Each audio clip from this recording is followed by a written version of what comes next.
corresponding as she grew older, as the kids were getting out of the house, as she was, that's sort of even when she got older, she wanted to work with soft material. I think all these sort of formal evolutions came or attached to her emotional life.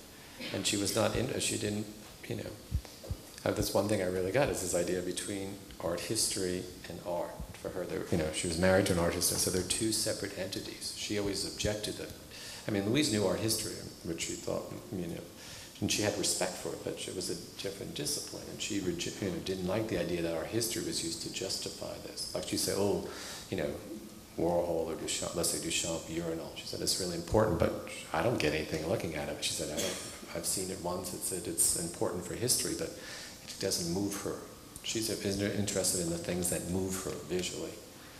So, and she always, this idea of history, was in a way, people really think they developed a style, but you really see the style becomes dated.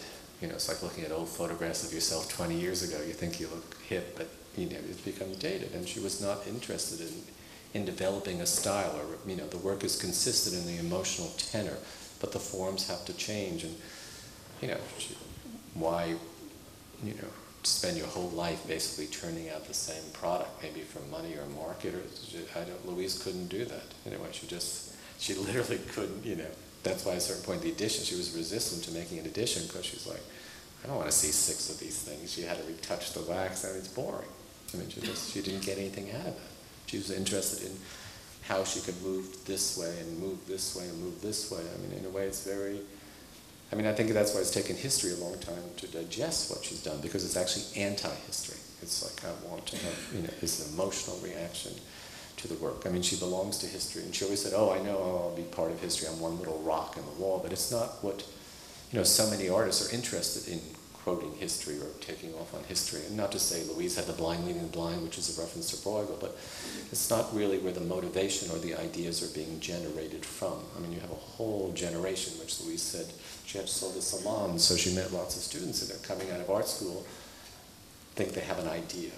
It's not the cure for brain cancer, it's some little idea that's proceeding from an intellectual thing. And she always thought that's sort of not the way. She thinks it's backwards in a way. That's why her work is extremely pathological. And that's rare. To work in the conceptual of a pop vein, which is very popular, is because it has this idea of an idea, an audience, and it's mimicking what's already out there. And Louise didn't feel, that's not what she felt. She loved Warhol. She thought he was like, pathological, and that. But she would say, oh, I don't think he was so good for the art world, because it just